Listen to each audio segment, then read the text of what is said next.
اور ایک بہت ہی پیاری دعا ہے، نبی صلی اللہ علیہ وسلم نے اس کے بارے میں فرمایا تقدیر میں موت نہ ہو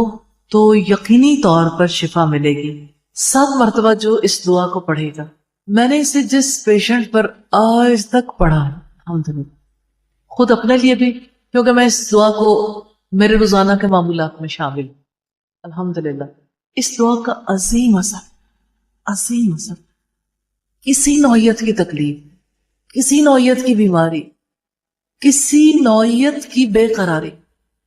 اسأل اللہ العظیم رب العرش العظیم ان یشفیک، میں اس عظیم رب سے سوال کرتا ہوں جو عرش عظیم کا رب ہے کہ تجھے شفا دو۔ اسأل اللہ العظیم رب العرش العظیم ان یشفیک، میں اس عظیم رب سے سوال کرتا ہوں جو عرش عظیم کا رب ہے کہ تجھے شفا دو۔